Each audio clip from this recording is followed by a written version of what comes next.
என் அன்பான சாய் பக்தர்கள் அனைவருக்கும் வணக்கம். மீண்டும் உங்களை சந்திப்பதில் மிகுந்த மகிழ்ச்சி அடைகிறேன். அப்பாவோட ஆசீர்வாதம் நம்ம எல்லாருக்கும் கிடைக்கணும். இன்றைக்கி ஆகஸ்ட் 11 ஞாயிற்றுக்கிழமை.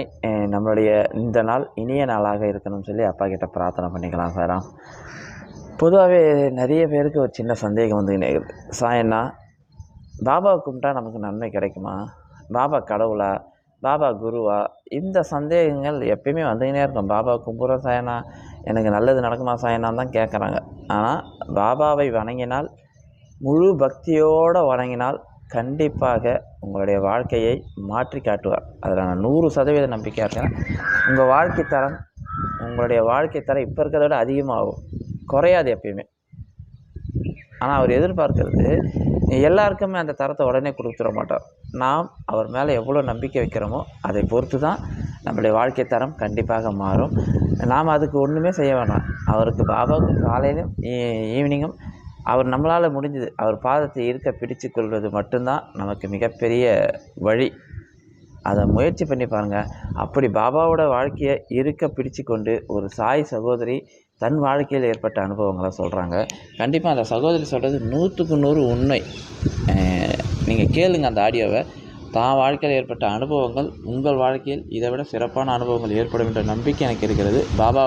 பாபாவோட பாதத்தை இருக்க பிடிச்சு கொள்ளுங்கள். ஓம் சாய்ராம். சாய்ராம், வணக்கம் சாய்ராம். இப்போ நீங்கள் ஒரு வீடியோ போட்டீங்க பாருங்க. அந்த வீடியோவில் நீங்கள் சொன்ன கதையில் நடந்தது மாதிரியே தான் சாய்ராம் என்னோட வாழ்க்கையிலையும் நடந்துச்சு. அடிக்கொருக்க எனக்கு அவ்வளவு ஒரு பிரச்சனை, கடன் பிரச்சனை, என் பையனால பிரச்சனை. டெய்லி என்னோட வீட்டுக்கு போலீஸ் வராத நாளே இருக்காது.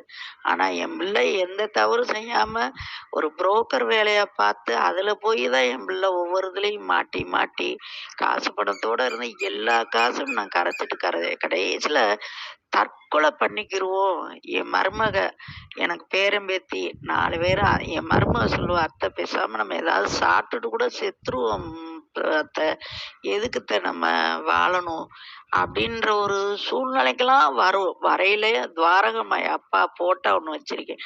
அவர்கிட்ட போய் அழுவேன், அப்பா எங்களுக்கு வேற வழியே இல்லைப்பா, நீ சாகிறத தவிர நான் எப்படி பொழைக்க போறேனே எனக்கு தெரியலப்பா அப்படின்னு சொல்லி அப்பாட்ட போய் போய் தான் எனக்கு கண்ணுல இருந்த கண்ணீர் பூரா கரைஞ்சது அப்பா பாதத்துல தான். ஒவ்வொரு நாளும் ஒவ்வொரு பிரச்சனை. யாராவது ஒருத்தர் தேடி வந்தா நான் வேற எங்கேயுமே போக மாட்டேன். அப்பா பாதத்தை போய் பிடிச்சிருவேன். அப்பா எனக்கு இதுக்கு ஏதாவது ஒரு சொல்யூஷன் பண்ணணும். பெரிய பிரச்சனையா வரும் பாத்துங்க. கடைசியில அது ஒண்ணுமே இல்லாம போகும். அப்ப பிடிச்சதுதான் நான் அப்பாவை. இனிமே நம்ம எந்த ஒரு தெய்வத்தையும் கும்பிடக்கூடாது, நம்ம அப்பாவை தவிர. எனக்கு நீங்க தான். ஏதாவது ஒரு குறைனாலும் இப்பவும் அவர் முன்னாடி போய் நின்றுவேன், உட்கார்ந்துருவேன், பேசுவேன்.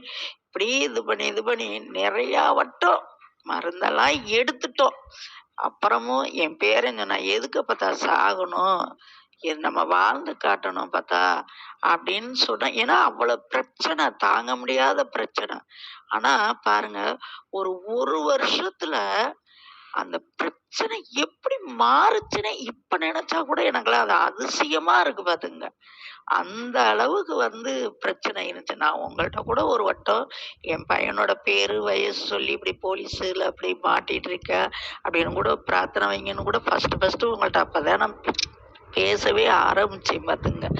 அந்த மாதிரி பிரச்சனை பாத்துங்க. இப்ப என்னைக்கு அப்பாவை நான் கையில எடுத்தனோ அதுல இருந்து பாத்துங்க அந்த பிரச்சனை எப்படி முடிஞ்சிச்சுன்னு தெரியல பாத்துங்க. இப்ப என் மகன் சென்னையில தான் இருக்கான். 4 வருஷமா சென்னையில தான் இருக்கான். டிரைவரா தான் போறேன் பாத்துங்க. இன்னைக்கு அவனுக்கு இருக்கிற பிரச்சனைய பூரா நான் ஒரு பொம்பளையா தான் சாய்ராம். நான் எனக்கு எந்த ஒரு உதவியுமே இல்லை. நான் என் மருமக கூட வண்டியில போய் ஒவ்வொரு பிரச்சனையும் போய் முடிச்சு எந்த பிரச்சனையுமே இல்லாத இடத்துல இன்னைக்கு நான் இருக்கேன்னா அதுக்கு காரணம் உண்மைக்கு அப்பா தான். ஒவ்வொரு நேரமும் சித்திரவதை பட்டு இன்னைக்கு என் வாழ்க்கை அப்பா வசந்தமாக்கி கொடுத்துருக்கிறாரு. இதுதான் உண்மை. அன்னைக்குள்ள சூழ்நிலைக்கு நான் ஒருத்தருக்கு 1 ரூபா காசு நான் கொடுக்க முடியாத சூழ்நிலைக்கு இன்னைக்கு என்னை அப்பா நல்லபடியா எனக்கு ஒவ்வொருத்தவங்க இல்லாதவங்களுக்கு இன்னைக்கெல்லாம் அன்னைக்குள்ள சூழ்நிலைக்கு என்னை என்னன்னு கேட்கல. இன்னைக்கு அந்த அந்த குடும்பத்துக்கு இன்னைக்கு நான் வந்து 11,00,000 குடுத்துருக்கேன் பாத்துக்கங்க. கடன் பட்டுருக்காங்க. இந்த கடன கட்டு, வட்டியும் இல்லாம, முதலும் இல்லாம, "நீ என்னைக்கு நல்லா இருக்கியோ தா" அப்படின்னு சொல்லி எனக்கு அப்பா. ஏன்னா அப்பா வந்து அவர் வந்து அத சொல்லுவாரு. "உன்ட்ட வந்து எதிரியா இருந்தவங்க கூட வந்தா, நீ உன்னால முடிஞ்ச உதவிய பண்ணுன்னு." அத தான் நான் பண்ணிட்டு இருக்கேன். இன்னைக்கு எனக்கு நான் 4 பேத்துக்கு பண்ணக்கூடிய சூழ்நிலை எனக்கு அப்பா குடுத்துருக்காரு. இப்ப நெனச்சாலும் எனக்கு ஒரு அது அதிசயமா தான் இருக்கு. இப்ப காலையில உங்க வீடியோ பார்க்கவும் எனக்கு இந்த ஞாபகம் வந்துருச்சு சாய்ராம். அதான் இப்போ உங்கள்ட்ட சொன்னேன் நானு. ஆமா சாய்ராம். நன்றி சாய்ராம். சாய்ராம் இதுதான் அப்பா. சாயப்பா இதுதான். அவங்க அந்த சகோதரி எனக்கு நிறைய வருஷம் தெரியும். வாழ்க்கையில ரொம்ப கஷ்டத்துல இருக்கும்போது, கடவுள நாம இருக்க பிடித்துக் கொள்ள வேண்டும். அதாவது நிறைய பேர் பிடிக்கிறான்றாங்க. ஆனா, ஆழ் மனதில இருந்து பிடிக்கணும். அந்த பிடிப்பு இருக்குல்ல, அது ஆழ் மனதோட பிடிக்கணும். ஏதோ நம்ம கடமைக்கு பிடிக்கக்கூடாது. கடமைக்கு செய்வது எப்படின்னு தெரியும் உங்களுக்கு. ஆழ்ந்து செய்யும்போது அதுக்கு பலன் கண்டிப்பா அப்பா குடுக்குறாரு சார்.